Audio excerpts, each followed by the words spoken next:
Hello and welcome to the Psycho Appointments. So today, the diagnosis of neurodevelopmental disorders, it's not easy to say whether it's NDD, is at the heart of concerns in psychology. So ADHD, ASD, neurodevelopmental disorders, these terms have become ubiquitous and the demand for assessment is exploding. So, between the risk of overdiagnosis and the fear of underdiagnosis, professionals sometimes struggle to respond fairly and balanced to the expectations of patients and their families. To discuss this, we are pleased to welcome Audrey Platania, psychologist and director of the Cogito'Z training centers. Hello, Audrey Platania. And hello, Emily. Thank you for being with us to discuss this topic. We're going to see how complex it is, and yet we hear a lot about it. You're going to explain the issues involved in all this to us a little bit. I'm truly your expert. I remind you, you're the director of the Cogito'Z training centers, so you really get a lot of feedback. You really have great visibility on the issues and on this subject. In any case, can we start this video by defining NDD as we call them, because we talk a lot about neurodevelopmental disorders, but it is still often difficult to know what this concept covers. Can you explain to us what NDD are and what the main types are? Yes, we will start with that indeed. Especially since it is a real revolution, in terms of neuroscience and the evolution of psychology. It is really essential today to know them well, to be able to identify them because, well, it still concerns 1 in 6 children, 15% of the population.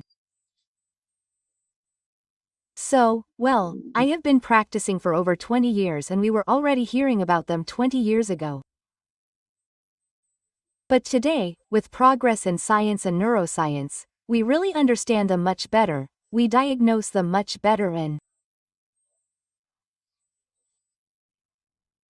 it's a major mental health issue for children, but also for adults who discover they have NDD much later in their development, and it really allows them to better understand their journey, to better identify their difficulties, to put a new perspective, a new meaning on everything they've been through.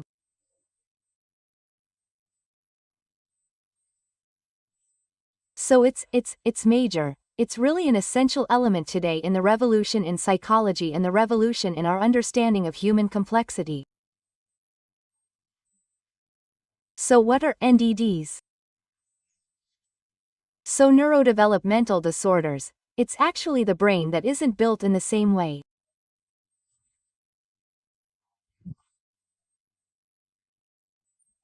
In fact, it's really the brain that is different from birth and by its construction, its structure, the migration of neurons to atypical or specific characteristics that lead to different cognitive and emotional development for children, adolescents, and adults. So it has quite transversal repercussions in development, in terms of adaptation, firstly on the academic level, but also on the social level, on the behavioral level, on the family level, So it's really, a brain that is different in fact, Hence the term, neuro, That's it, nothing to do with education, with your family patterns, with the environment. It's really there, we can see it by imaging, so, like that. The revolution of neuroscientists is that we see very clearly, elements, things that are atypical on the brain level, So that gives a biological, physiological substrate, for NDD. There you go. So then, in this kind of big NDD hat, we group together a lot of specificities and atypicalities, We have several categories. We have which is intellectual development disorder, where we really have brains where there is development, an intellectual disability, where there is an intellectual deficiency. Then, you have the yes, indeed, the famous ASD, the autism spectrum disorder. Where it is other specific functions that will be affected and which will lead to disorders in language, social interactions, restricted interests. Finally, afterward, perhaps we can come back more specifically to certain categories. Then, we have the famous ADHD that we hear a lot about today, attention deficit disorder with or without hyperactivity, where we often reduce it to attention, while there are many other functions too, which are affected and which have very broad repercussions in terms of daily autonomy, of how I manage to manage my life. Anyway. Then, we have everything that is motor coordination disorder. Everything that is going to be what we used to call dysprasia. So everything that is going to be more at the motor level, which is going to generate specificities of development at the level of coordination, motor skills and the ability to use space and understand space and move in space. Then, we have everything that is language disorder, what we used to call go for it. That is to say everything that is going to really affect speech and which is going to generate difficulties, well there too, of social interaction, of being able to express oneself, of being able to learn, there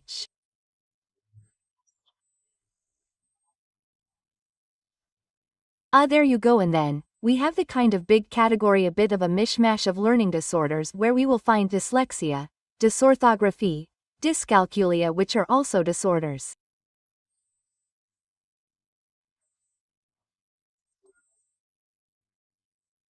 So those who reach, I believe, 5 to 10% of the population, where there are more specific gaps in terms of reading, and spelling, and also mathematical logic, calculation procedures.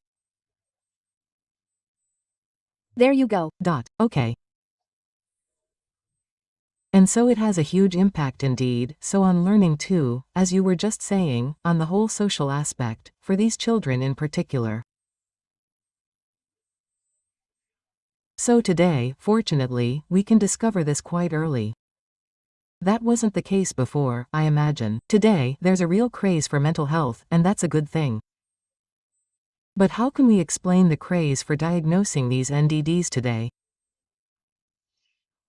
Because, as I said, it has a real impact on the developmental trajectory and the life trajectory of an individual, and it's really essential to be able to better identify them today and better understand them, because well, we were wrong, and if we were wrong and if we don't manage to identify them well, and that can lead to difficulties afterwards, psychological, finally misinterpretations. There you go. A sickness suddenly.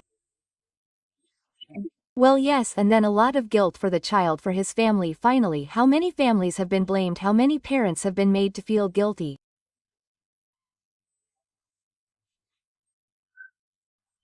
Finally, if we detour on the ASD, it's still enormous. Finally, the violence that it could have been in the past, to blame short parents when it's truly a different brain, so it has nothing to do with education.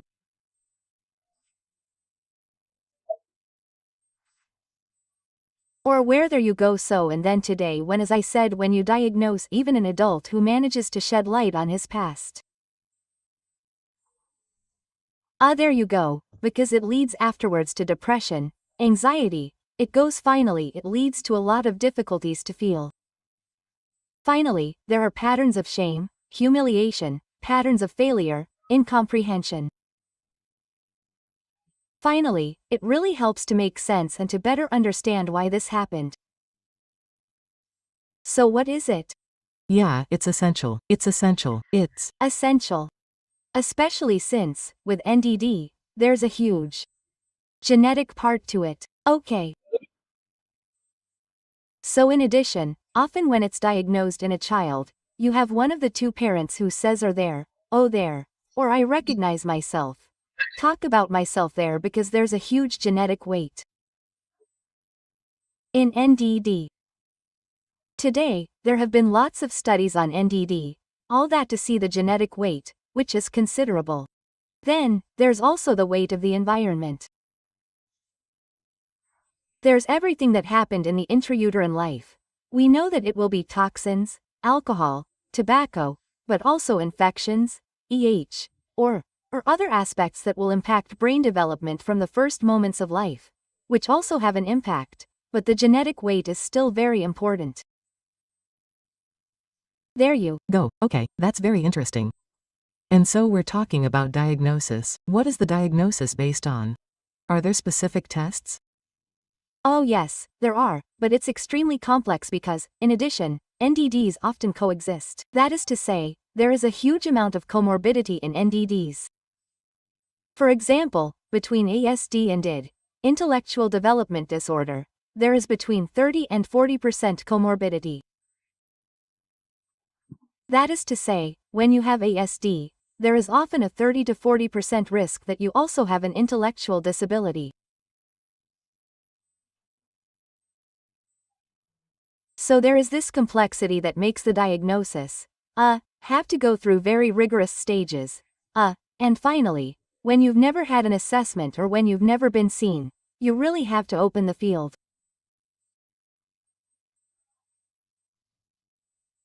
I'm used to saying, we're not going to look for something, we're going to meet someone.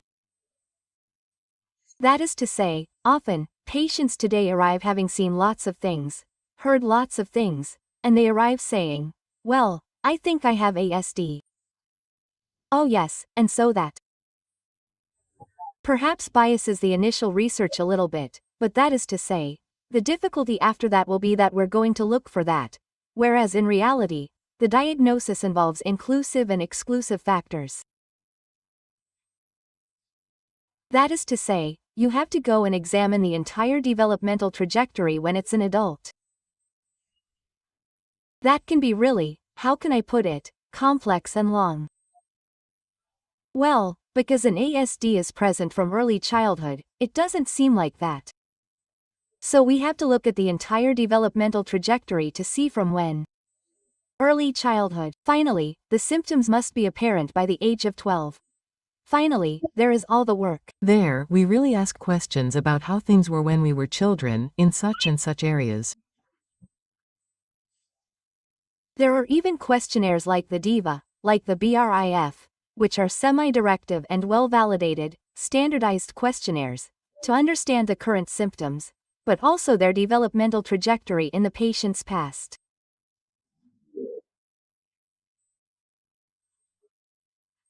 To try to disentangle what is related to new development, since when it has been present in all areas, and what is related to something more psychological or environmental, you know.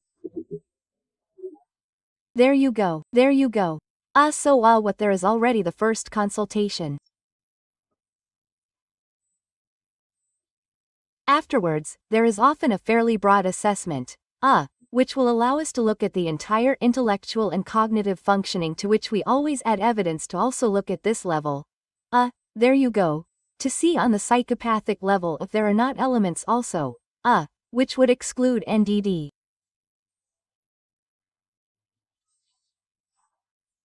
There you go.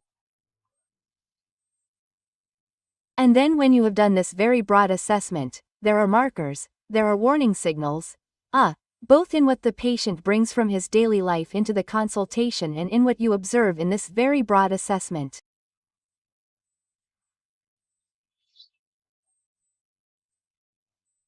And then according to these markers, well indeed, there are indicators that light up very strongly, and so we will go into more specific assessments on very precise cognitive functions to precisely specify, what it is and validate or invalidate. And then, anyway, it comes in, it's multifaceted, it's multidimensional. Often, you also have to go for a speech therapy, occupational therapy, psychomotor assessment. There you go. And then also the psychiatrist who, at the end of this whole process, will make the diagnosis official. There you go. Okay, he's the one who will make it official. But actually, so it's not just a multiple choice test. We don't answer. It's much longer than that. It's really meticulous research. Oh yes, absolutely. And that's why often, finally the patient arrives saying, tell me if I am that. Yes. But then wait, finally, there are really very rigorous steps that must be taken. You also have to look at all the medical history, because there are many other elements in terms of the patient's health, in fact, that can explain attention difficulties, impulsiveness. Finally there is the thyroid, there is diabetes, there are sleep problems, There are a lot of factors on the physiological level that also impact the work of the brain. So we also have to do this analysis to disentangle also everything that will be illness and on the medical level. Okay, but suddenly, it really takes several months. Finally, it's really something that takes time. How is it managed given that finally we talked about an explosion in demand for this type of diagnosis? How do you manage it when you receive these patients? What is your relationship with patients who arrive precisely with this already pre-established diagnosis and you have to explain that no, it's done? The process is long before being able to determine whether or not there are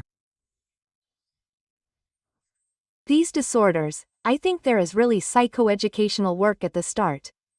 To make people understand that, well, for example, if we talk about ADHD, tension, concentration, it's a cognitive function that is hypersensitive to lots of other variables.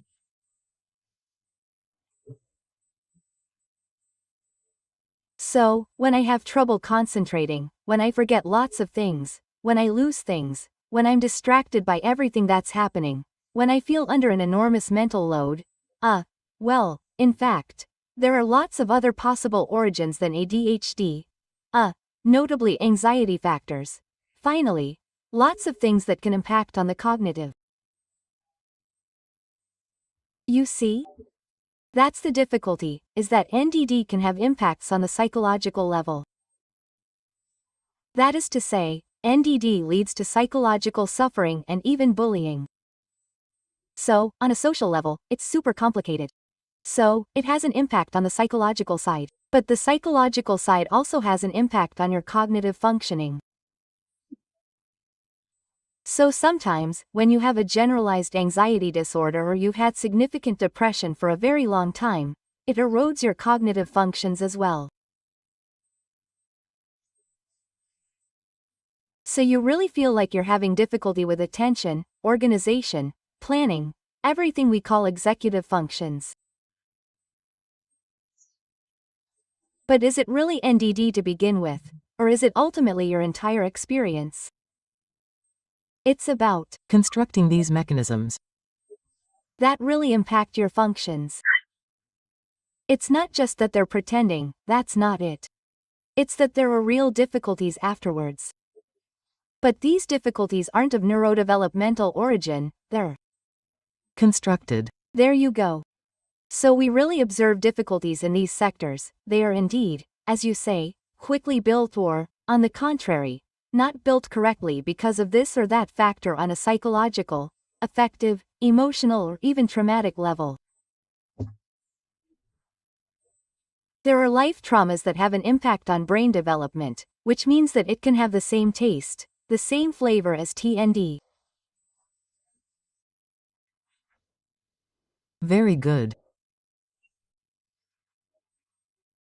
And you, suddenly, as a professional, there is a whole support that is done from that, I imagine, because you have to explain all the care that goes behind, once we have, well, discovered what it was if the diagnosis is finally established, how can we, manage to, then, to cure, in any case, to take care of these disorders?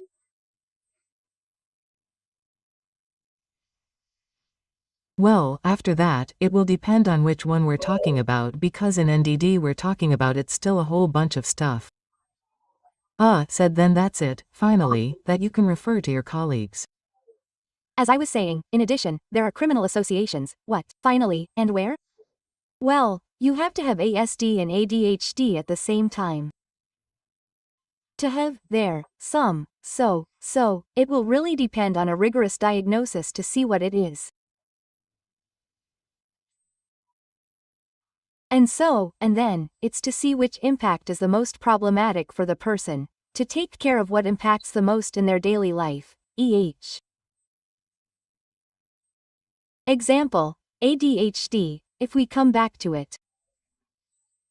So as I was saying, we often reduce it to attention, but it's much broader than that.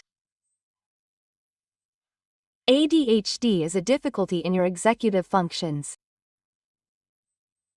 Executive functions are a bit like the conductor of your intellectual and cognitive functioning. That is to say, it is he who will organize, the symphony inside, so that your thinking, your way of behaving and thinking is as organized as possible, according to external elements and the objective to be achieved. Okay? So it's memory, it's attention of course, but it's also planning, organization, flexibility, that is to say the ability to inhibit your automatisms, to inhibit your impulses, your first ideas, to move towards more reflective behavior.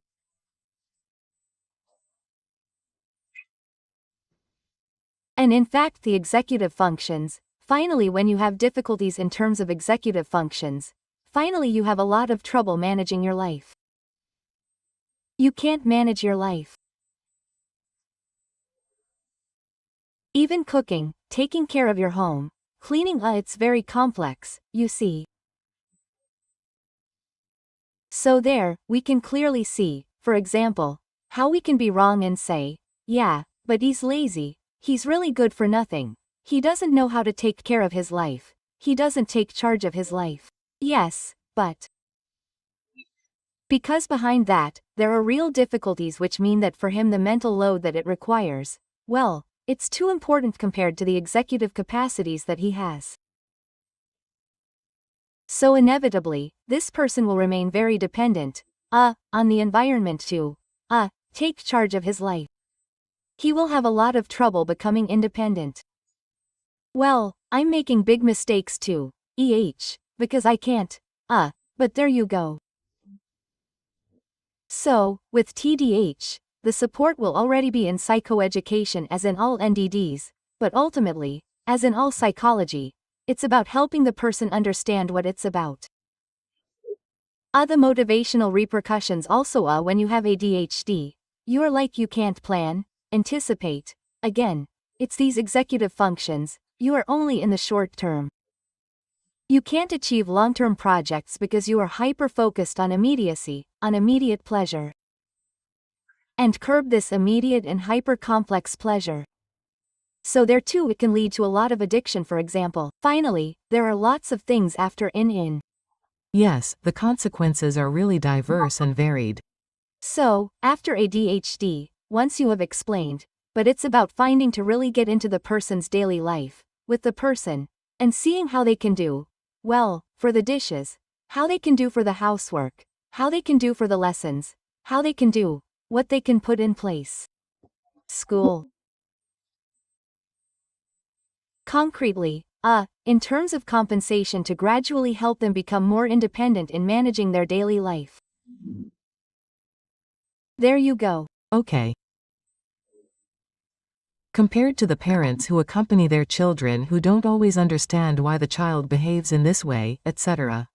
I imagine that you must also have people in front of you who are already worried, but then who must perhaps be relieved, how it is experienced like that by the parents. So it depends, on the parents. Indeed, there are parents who, well, for whom it's a real relief because it puts a word to it, it gives meaning, etc. For others, it takes time because it's also very scary because you're diagnosing something that will stay with you for life. Well, that's it, and the child has to deal with it, and grow with it and become independent, etc. So there you go.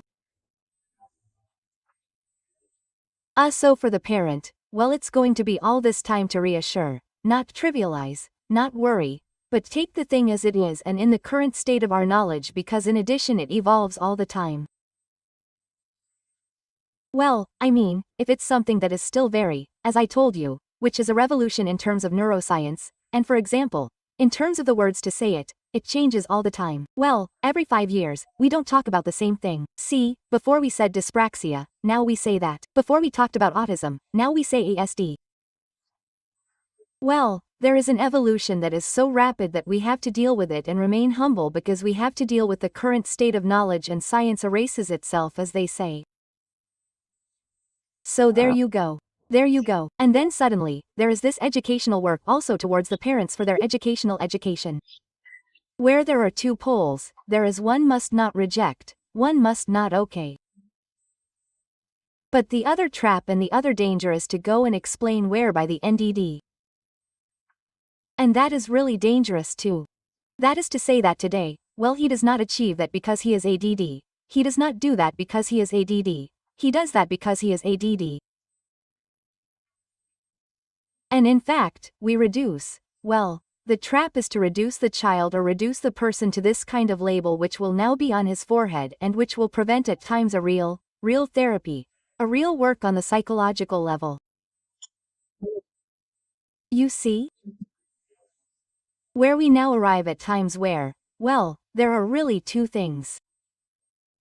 Either we must educate about that, to help the person to shed light on their life path and help them to understand. There you go. Or it's the opposite, we have to help them deconstruct all that a little bit. To disidentify with a kind of group of belongings. Because of limiting thoughts, they're, typically, there, to find, well, their own life, their singularity, and to also be able to find their personalities, their resources, their entire singularity.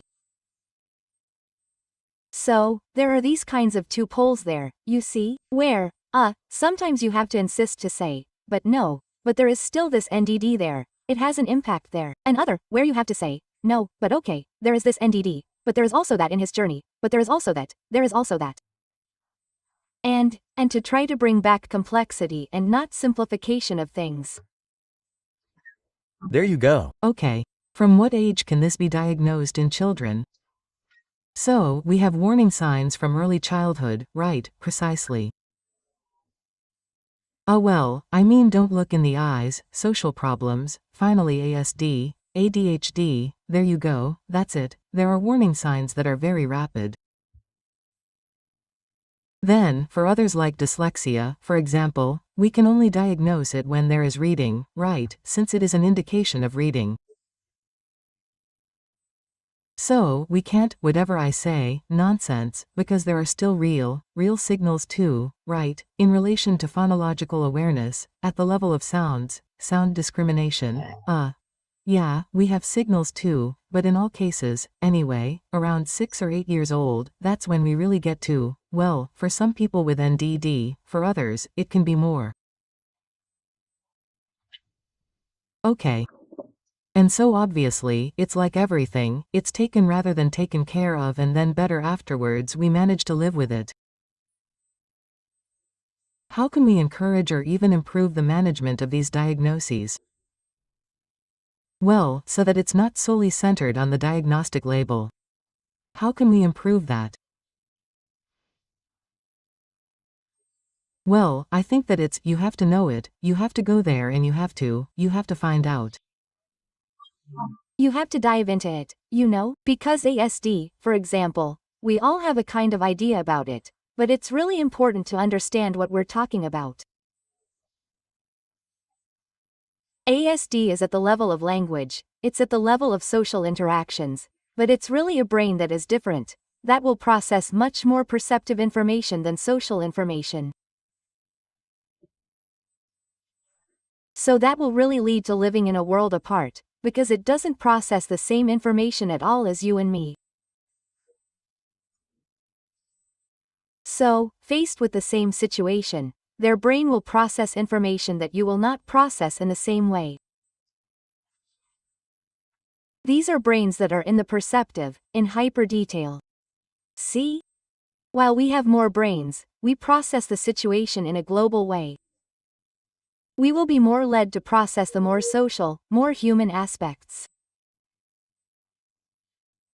Whereas, finally, in a group of individuals, when you have an ASD brain, you will process the color of how people are dressed, or how many tiles there are on the floor, or how many there are. See, but they are attracted by that. Finally, it is their brain that processes things like that. So, and well, after that, there is. It's because precisely, there are, in terms of brain construction, things that mean that, at the level of mirror neurons, at the level of in. There are real specificities in terms of neurons that mean that they cannot process information like you and me.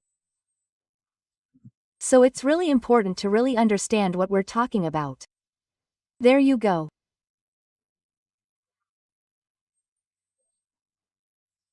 And then to zoom out a bit to put NDD back into, the complexity of the development of the individual and of the child, to also take into consideration their environment.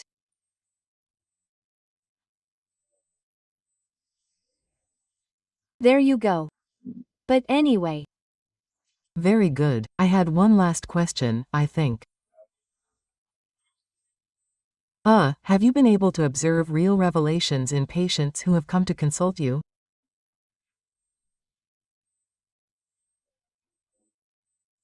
So, children or adults, but who, once they understand this mechanism, who really invest themselves in this understanding and then in this learning to think, not to think differently, but to improve in any case the quality of life, etc. Have you been able to observe real positive changes in the quality of life of these people? But yes. Yes, that's it, for having nevertheless killed on our reassuring good and, of course, because, from the moment the diagnosis is well made and things, well, once again, it allows you to become an actor in your functioning again, to better understand how things work in your brain and how you can put in place strategies to compensate and deal with it. That's it will never work like in a non-NDD brain. Okay? So you'll never be able to take the highway because your brain doesn't work like that. But you can take other routes, to be able to also achieve goals, life values, life expectations that correspond to you. So of course, that's essential. But then the opposite is also true, that is to say, I've met patients who have a lot of trouble hearing that they are not there and that. So what do we do? How does it happen? But it's difficult, because sometimes, once again, the NDD can be invested as a form of word that will finally explain, give meaning to all our inner quagmire, to all our suffering in life.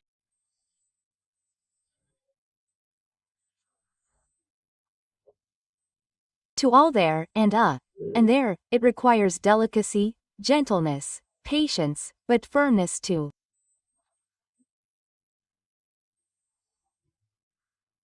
That is to say, and it is also important for the patient, that he does not stick to a representation that does not correspond to him because after the issues in terms of therapy, and in terms of support, they are not at all the same. Not at all the same. It's fascinating, Audrey, as always. Do you have anything else to add on this subject? Because we could talk about the essentials for hours, or do you think we have covered the issue? In any case, too, for a little bit, I was going to say, alert, or a little bit, here, give, some information, to those who are listening to us and who are interested in the subject. Well, maybe a little social, a little global. Look at the fact that it's true that we come from a psychology where there wasn't all that, there wasn't neuroscience, and what's more, we, in the West, are very psychoanalytic, very analytical, so not at all into that, you know. And finally, there you go, I remember, I had to go, I went to Canada to train on ADHD, on all that, because, in France, you're obsessed with all that. Well, it's not right away, you know. When, and there is a kind of shift that has made up for lost time, you know. Or where, in fact, we are witnessing certain professionals who are hyper-instrumentalized and who will instrumentalize the patient far too much and who will administer batteries of tests in a chain, and questionnaires and psychological assessments that are hyper-technical, hyper-instrumentalized. And where we say to ourselves, wow, But then, for once, we sweep everything else aside. We sweep aside, and I find that we are in a moment of rather high stakes. A mission of a stake on the level of psychology, of neuropsychology, which is really not easy, but where instead of fighting, we really should be together. Because I believe that in all humility everyone is a little mistaken. And that it's extremely complex to be able to really disentangle what has to do with neurology and brain development and what has to do with all the vagaries of attachment.